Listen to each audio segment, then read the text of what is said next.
යාළුවෝ හැමෝම මොජෝ මූවී එකේ YouTube channel එකට ආදරෙන් පිළිගන්නවා. අපි අද 2017 තිරගත වුණු ත්‍රිලර් හොරර් ගණයට වැටෙන චිත්‍රපටයක් වන ජෙරල්ස් ගේම් මූවී එක රිවිව් කරන්නයි හදන්නේ. ඉතින් යාළුවනේ ඔයාලා මේ චිත්‍රපටය බලන්න හිතාගෙන ඉන්නවා නම් කතාව ස්පොයිල් කරගන්න කැමති නැත්නම් මේ වීඩියෝ එක මෙතනින් නවත්තන්න. ඒ වගේම වීඩියෝ එක බලලා මේ වීඩියෝ එක හොඳයි කියලා හිතනවා නම් මගේ channel එක subscribe කරලා bell icon එක on කරලා තියාගන්න. එහෙනම් අපි කෙලින්ම කතාවට යමු. චිත්‍රපටය පටන් ගන්නකොටම ජෙසි සහ ජෙරල් කියලා මැදි වයසේ විවාහක යුවලක් අපිට හමු වෙනවා. ඔවුන් දෙදෙනා කසාද බැඳලා සෑහෙන කාලයක් ගත වුණත් ඔවුන්ගේ ජීවිතයේ ඒකාකාරී බව නිසාම වෙනසකටත් එක්ක ඔවුන්ගේ ෆාම් හවුස් එකට ගිහිල්ලා නිදහසේ සතුටු වෙන්න ඕනා කියලා ඔවුන් තීරණය කරනවා. ඉතින් මේ ගමන යන්න කලින් ජෙරල් එයාගේ ඇඳුම් එක්ක මාංචු කුට්ට මුකුත් හොරෙන් පැක් කරන බවක් අපිට පේනවා. ඇඳුම් පැක් කරගත්තට පස්සේ එයාලා ගමන යන්න පිටත් වෙනවා. ජෙරල්ට ඉවසුමක් නැහැ. ඔහු ගමන යන අතරතුරදී පවා ජෙසිගේ සාය ඉහළට ඇද දමමින් ඇගේ කකුල අත ගන්න පටන් ගත්තා. ඒ වුණාට ජෙසි නම් මෙච්චර මූඩ් එකක ඉන්න බවක් පේන්න තිබුණේ නැහැ. මේ ට්‍රිප් එක ඔවුන් දෙදෙනාටම හොඳ අත්දැකීමක් වෙයි කියලා ජෙරල් ඇයට කියනවා. ඔවුන් ෆාම් හවුස් එකට යන අතරතුරදී මැරුණු සතෙක්ව කන්න හදන බල්ලෙක් පාර අයිනේ ඉන්නවා දකිනවා. බැලූ බැල්මට මේ බල්ලා දින ගණනක් ආහාර නොමැතිව හාමතේ හිටපු බවක් පේන්නට තිබුණා. කොහොම වුණත් ජෙරල් මේ බල්ලට බැනමදිමින් ඌව මගහැරලා යනවා. ඉතින් කොහොම හරි ඔවුන් ඔවුන්ගේ ෆාම් හවුස් එකට ළඟා වෙනවා. ජෙසි මේ ගෙදරට ඇතුළු වෙලා සෝදිසි කරලා බලනකොට ශීතකරණයේ සෑහෙන මස් ස්ටොක් කරලා තිබෙන බව දකිනවා. ඇය එතනින් මස් ටිකක් අරගෙන අර කලින් පාරේදී හම්බ වුණු බල්ලාට කන්න දෙන්න උත්සාහ කරනවා. මේ අතර නිවස ඇතුලේ හිටපු ජෙරල් ව්‍යාග්‍රා පෙත්තක් එහෙම බීලා Taman ආපු වැඩේට කලින්ම ලෑස්ති වෙනවා. ඊට පස්සේ ඔහු ජෙසිව හොයාගෙන එළියට එනවා. ජෙරල්ගේ කටහඬට බයෙන් බල්ලා පැනලා දුවනවා. ජෙරල්ට තියෙන හදිසිය කොච්චරද කියනවා නම් ඔහුට පිටපස දොර වහන්නත් අමතක වෙනවා. ඉන්පසු ජෙසි සරාගේ රෑ ඇඳුමක් එහෙම ඇඳලා ජෙරල් එනකම් ඇඳට වෙලා බලන් ඉන්නවා. මේ අතර ජෙරල් මාංචු දෙකකුත් අරගෙන ඇය සිටින කාමරයට එනවා. ඔහුට ඕනෑ උනේ වෙනස්ම විදිහකට තම බිරිඳ සමග ලිංගිකව සතුටු වෙන්නයි. ජෙසි මේ මාංචු දෙක දැක්ක ගමන් ටිකක් කලබලයටපත් වෙනවා. ඒ වුණත් ඇය මේ මාංචු දාගන්න කැමති වෙනවා. ඉන්පසු ජෙරල් ඇගේ අත් දෙක ඇඳේ දෙපැත්තට කරලා මාංචු දාලා තද කරලා තවත් ව්‍යාග්‍රා පෙත්තක් ගන්නවා. ජෙසිව ඇඳේ කෙට ගහලා ඇයව දූෂණය කරන ආකාරයට ඇය සමග ලිංගිකව එකතු වෙන්න ආසයි කියලා ජෙරල් ඇයට කියනවා. ජෙසි මේ වැඩේට මුලින් එකඟ වුණත් ටික වෙලාවක් යනකොට මේ වැඩෙන් ඇය අපහසුතාවයට පත් වුණා. මේ වැඩේ නවත්තලා මාංචු ගලවලා දාන්න කියලා ඇය ජෙරල්ට තරහින් කෑ ගහලා කියනවා. මෙතනදී ජෙරල්ට ගොඩක් තරහ යනවා. ඔහු කැමති ආකාරයට ලිංගික සතුටක් ලබා ගන්න ඇය කවදාක්වත් කැමති නොවීම ගැන ඔහු ඇයට දොස් කියනවා. ජෙරල්ව සතුටු කිරීමට පමණක් ඇයට රේප් ෆැන්ටසියක් කරන්න බැහැ කියලා ජෙසි ඔහුට කියනවා. නමුත් ඔහු ඇයට අහුම්කම් දුන්නේ නැහැ. ඒ වෙනුවට ඔහු ඇය දෙස නපුරු බැල්මක් දාලා ඇයව දූෂණය කරන්න උත්සාහ කරා. ගොඩක් බය වෙලා හිටපු ජෙසි ජෙරල්ගෙන් බේරීමට සිතා ඔහුගේ තොල සපා කනවා. මෙයින් පසුබහින ජෙරල් කෝපයෙන් ඇය හාරණ්ඩු කරනවා. ජෙසි ඔහුව සංසුන් කරන්න හැදුවත් ජෙරල් ඇය එක්ක තරහෙන් ඔහු ඇය එක්ක කවදාක්වත් සතුටින් හිටියේ නැහැ කියලා කියනවා. රණ්ඩු අතරතුර ජෙරල්ට යම්කිසි අසනීප තත්ත්වයක් ඇති වෙන බව අපට පේනවා. ඇයි ඔයාට මොකද උනේ කියලා ජෙසි ජෙරල්ගෙන් ඇහුවත් ඔහු ඇයට උත්තර දුන්නේ නැහැ. ඒ එක්කම ජෙරල්ට හાર્ට් ඇටැක් එකක් හැදිලා ඔහු ජෙසිගේ ඇඟ උඩට ඇදගෙන වැටෙනවා.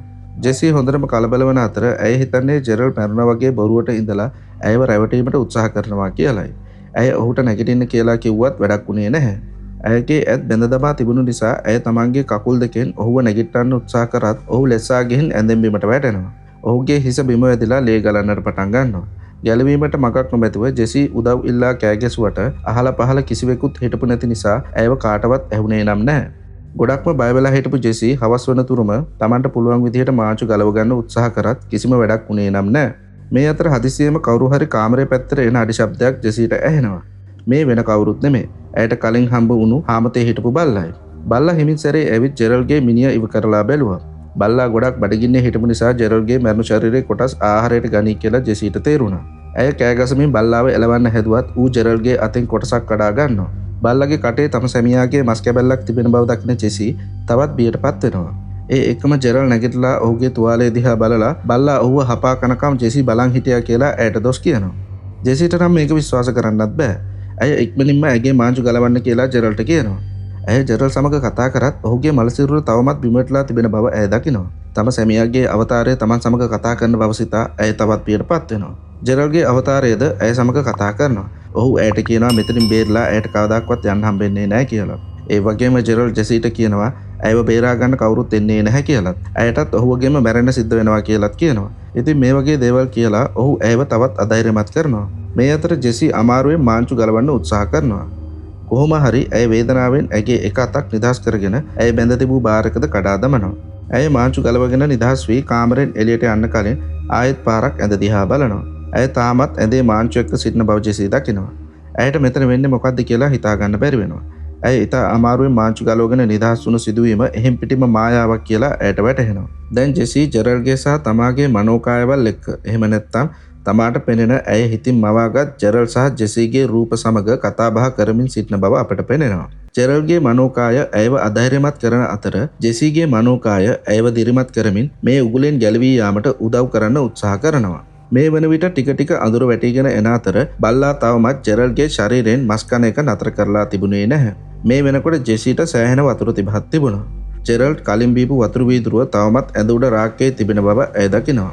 ඇය වතුර වීදුරුව කොහොම හරි අතට ගත්තත් මාංචු නිසා ඇය කට ළඟට ගන්න බැරි වුණා. කොහොම හරි ඇය ඇඳුමේ තිබ්බ ප්‍රයිස් ටැග් එක රෝල් කරලා බටයක් විදිහට පාවිච්චි කරලා වතුර ටික බිව්වා. මහරෑ ජෙසී ඇහැරෙනකොට කාමරය ඇතුලේ මහා භයානක පෙනුමක් ඇති පුද්ගලයෙක් Taman දිහා බලාගෙන ඉන්න බව ඇය දකිනවා. මේ අద్භූත මිනිසා ජෙසීට බෑග් එකක් පෙන්නනවා. ඒක ඇතුලේ ආභරණ සහ මිනිස් ඇටකටු තිබෙන බව ජෙසී දකිනවා. ජෙසී S2 පියාගෙන මේක ඇත්තක් නෙමෙයි කියලා Tamanටම කියා ගන්නවා. ජෙසී හිතන්නේ ජෙරල්ගේ අවතාරය වගේම මේ මිනිසාත් ඇය හිතින් මවාගත්ත මනස්ගතයක් කියලායි. ඒ එක්කම ජෙරල්ගේ මනෝකාය නැවතත් ඇයට පෙනෙන අතර ඔහු ඇයට කියන්නේ මේ පැමිණ සිටින්නේ ඇය මැරුණට පස්සේ ඇයව රැගෙන යන්න ඇවිත් ඉන්න ඇගේ මාරයා කියලායි.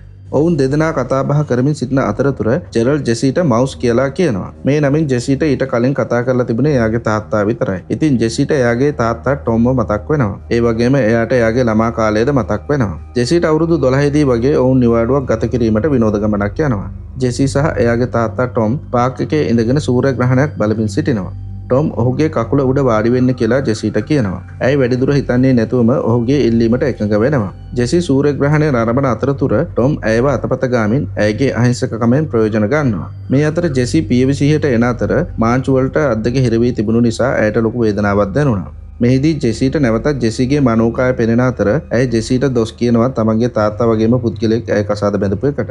ජෙසීගේ එයාගේ තාත්තගේ සිද්ධිය ජෙරල් මේ වෙනකන් දැනගෙන හිටියේ නෑ. ඔහු ජෙසීගෙන් අහනවා ඊට පස්සේ මොකද වුනේ කියලා. ඒත් ජෙසී කියනවා ඒක ඔහුට කියන්න බෑ ඒක රහසක් කියලා. මේ අතර ජෙරල් කාමරයේ තිබුණු අඩි සලකුණු වගේක් ඇයට පෙන්වමින් කවුරුන් හෝ රෑ කාමරය ඇතුළට ඇවිත් තියනවා කියලාත් කියනවා. අඩි සලකුණු දකින ජෙසී ඇය කලින් දා රෑ දැකපු කාමරය ඇතුළේ හිටපු මිනිහා ඇත්තටම කාමරයට ඇවිත් තිබෙන බවත් ඒක ඇය හිතින් මවාගත් මනස්ගතයක් නොවන බවත් තේරුම් ගන්නවා. ජෙසීට ආයමත් අතීතයේ සිහි වෙනවා. සූර්ය ග්‍රහණය බැලුවට පස්සේ ජෙසී ඇගේ කාමරයට යනවා. එයාගේ තාත්තා ටොමුත් මේ කාමරයට එනවා. ටොම් ඇයට තමා ළඟින් වාඩි වෙන ලෙස ඉල්ලා සිටින අතර ඔහු ඇයගෙන් අයිති ප්‍රයෝජන ගත් එක ගැන ඇයගෙන් සමාව ඉල්ලා සිටිනවා. ඔහු මේ සිද්ධිය කාටවත් කියන්න එපා කියලා ඇයට කියන අතර එහෙම වුණොත් මේ දේ නිසා ඇයගේ චරිතයට ලොකු හානියක් වෙයි කියලත් ඔහු ඇයව බය කරනවා. ඉතින් මේක රහසක් ලෙස තබා ගැනීමටත් කිසිම අවස්ථාවක කාටවත් එය හෙළි නොකිරීමටත් ජෙසී එකඟ වුණා. බල්ලා තමන්ගේ කකුල හපා දැමීමත් සමග හදිසියෙම අවදි වූ ජෙසී පයින් ගසා බල්ලාව එලවා දමනවා. මේ අතර බල්ලා ආයමත් ජෙරල්ගේ ශරීරයෙන් කොටසක් කඩා ගිල දමනවා.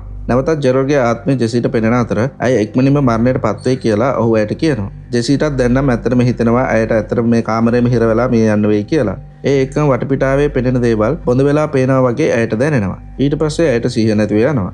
ජෙසීට නැවතත් අතීතයේ සිහිපත් වන අතර එක් දිනක් ඇය පවුලේ අය සමග රාත්‍රී ආහාරය ගන්නා විට එයාගේ අම්මා එයාගෙන් සූර්යග්‍රහණය ගැන අහනවා. මේක අහපු ජෙසී එයාගේ අතේ තිබුණු වීදුරුව කේන්තියෙන් පොඩි කර දමනවා. මේ අතර ජෙසීගේ තාත්තා ඇයව නාන කාමරයට අරන් ගිහින් ඇයට බෙහෙත් දාන ගමන් ඔහු එදා සිදු වුණු දේ ගැන ගොඩක් ලැජ්ජා වෙනවා කියලා ඇයට කියනවා. මේ ගැන කාටවත් දැනගන්න තියන්න එපා කියන අතර ඇයට මීට වඩා පරිස්සම් වෙන්න කියලාත් ඔහු කියනවා. ජෙසීට ආයමත් සිහිය එනවා. තමා අසල වීදුරුවක් තිබෙන බව දකින ඇය ඒක කඩලා අත තුවාල කරගත්තොත් මාංචුව ගලවා ගැනීමට පහසු වෙයි කියලා හිතනවා. ජෙසී වතුර වීදුරුව කඩා ඇගේ මැණික් කටුව කපා ලේ එක්කම මාංචුව ලිස්සා යන පරිදි අත එළියට ගන්න හදනවා. ඇගේ අතේ හැමත් එක්කම ගැලිවිලා යන විදිහට ඉතා වේදනාවෙන් ඇය අත එළියට ඇදලා ගන්නවා. ඉන්පසු ඇය මාංචුවේ යතුරු කුට්ටම ළඟට ඇඳ තල්ලු කරලා යතුරු අරගෙන අනිත් අතේ මාංචුවත් ගලව ගන්නවා. ජෙසී ඉක්මනටම ඇගේ මැණික් කටුව ළඟ බැන්ඩේජ් එකකින් ඔතා ගන්නවා. ඊට පස්සේ ජෙසී කෙලිම කාර් එකේ යතුරු අරගන්නවා. ඒත් ඒ වෙනකොටත් ජෙසීගේ අතේ තුවාලෙන් ගොඩක් ලේ පිට වෙලා තිබුණු නිසාත් ඇය ගොඩක් තෙහෙට්ටුවට පත් වෙලා හිටපු නිසාත් ඇය සිහිය නැතුව බිමට ඇද වැටෙනවා. ජෙසී ආයමත් නැගිටින විට බල්ලා ඇයව හපා කෑවත් බල්ලාව එලවා දමන්න ඇයට පුළුවන් වෙනවා. ඉන්පසු ඇය ජෙරල්ගේ මලසිරුර දකින අතර ඔහුගේ මූණෙන් හරි අඩම්ම බල්ලා කාලා තිබුණු බවද දකිනවා. ජෙසි කාර් එකේ යතුරත් අරගෙන එළියට යන්න හදනවත් එක්කම ඊට කලින් දාරයා දැක්ක විරූපී අద్භූත මිනිසා දොර ඉස්සරහා හිටගෙන ඉන්න බව ඇය දකිනවා. මේක ඇත්තක් වෙන්න බෑ. ජෙසි ඇයටම කියාගත්තා. ඇය බය නැතුව ඔහු ළඟටම ගිහින් ඇයගේ මගුල් මුද්ද ඔහුගේ බෑග් එක ඇතුළට දානවා. ඇයගේ ශරීරයෙන් ලේ ගොඩාක් පිට වෙලා තිබුණු නිසා ඇය කාර් එක එලවගෙන ගියේ ගොඩක් නිදිමත ගතියෙන් වගේ. මේ අතර හදිසියේම අර විරූපී මිනිසා කාර් එක පිටිපස්සේ සීට් එකේ ඉන්න බව දැකලා ජෙසි බය වෙනවා. ඒ එක්කම ජෙසිට සිහිය නැති වෙලා කාර් එක ගහක හැප්පෙනවා. වාසනාවකට වගේ වාහනේ හැප්පෙන සද්දය ඇහිලා අසල නිවසක හිටපු මිනිස්සු වගේක් ඇයට උදව් කරන්න එනවා. ඔවුන් ඇයව ඉක්මනින්ම රෝහලට රැගෙන යනවා. අනතුරෙන් මාස 6කට පස්සේ ජෙසිගේ තුවාල නම් දැන් හොඳටම හොඳ වෙලා. ජෙරල්ගේ මරණයෙන් පස්සේ ඔහුගේ ජීවිත රක්ෂණයෙන් සෑහෙන මුදලක් ජෙසිට ලැබෙනවා. ඇය එම මුදලින් කොටසක් ඇය වගේම ලිංගික අපයෝජනයට ලක්වුණු දරුවන් වෙනුවෙන් අරමුදලක් හැටියට වෙන් කරනවා. නමුත් ජෙසිට හැම රැයකදීම නිදාගත්තට පස්සේ අර විරූපී මිනිහා Taman ඉදිරියේ හිටගෙන ඉන්න බව ජෙසිට හීනෙන් පේන්න ගත්තා. ඉතින් එදා රෑ ජෙසිගේ නැති වුණු ඒ මංගල මුද්ද පොලිසියට ඒ නිවසේ තිබිලා හොයාගන්න මේ වෙනකුණුත් බැරි වෙලා තිබුණා. එක දවසක් ජෙසි පත්තරේ බලමින් ඉන්න වෙලාවක ඇයට රේමන්ඩ් කියලා මිනිමරුවෙක් ගැන අපූර්ව විස්තරයක් පත්තරේ තිබිලා දකින්න ලැබෙනවා. මේ මිනිමරුවා මලසිරුවල ඇටකටු ආභරණ එකතු කරන බවත් පිරිමි මලසිරුවල මුහුණ අනුභව කරන බවත් එහි සඳහන්ව තිබුණා. එදා ඔවුන්ගේ ෆාම් හවුස් එකේදී දැකපු විකෘති අద్භූත මිනිසා මොහු බවත් ජෙරල්ගේ මලසිරුවේ මුහුණ කාදමා තමන්ගේ මගුල් මුද්ද ගත්තේ මේ මිනිහා බවත් ජෙසිට වැටහෙනවා. රේමන්ට දඩුවම් නියම කරන දවසේ ජෙසි ඔහු මුණ ගැහෙන්න යනවා. මේ මිනිසා ජෙසි එදා නිවසෙන් පිට වෙලා යන්න කලින් මම ඇත්ත කෙනෙක් කියලා ඇයට කියනවා. අදත් ඔහු ජෙසිව දැක්ක ගමන් කෑ ගහලා කියනවා මම එදා ඇත්තටම එතන හිටියා කියලා. ජෙසි ඔහු ළඟට ගිහින් කියනවා මම උඹ එදා දැක්කට වඩා ගොඩක් පොඩි ඉනි කියලා. ඇය ජීවිතේ විශාල ජයග්‍රහණයක් ලැබුවා වගේ හැඟීමකින් පාර දෙසට ඇවිදගෙන ආවා. ඉතින් යාළුවනේ ජෙරල්ස් ගේම් චිත්‍රපටය මෙතනින් ඉවර වෙනවා. ඔයාලා මේ වගේ තව ලස්සන මූවි රිවිව් බලන්න කැමති නම් මගේ channel එක subscribe කරලා bell icon එක on කරලා තියාගන්න. ඒ වගේම වීඩියෝ එක හොඳයි කියලා හිතනවා නම් like එකක් comment එකක් දාන්න අමතක කරන්නත් එපා. ඉතින් අපි තව කතාවකින් හම්බ වෙමු.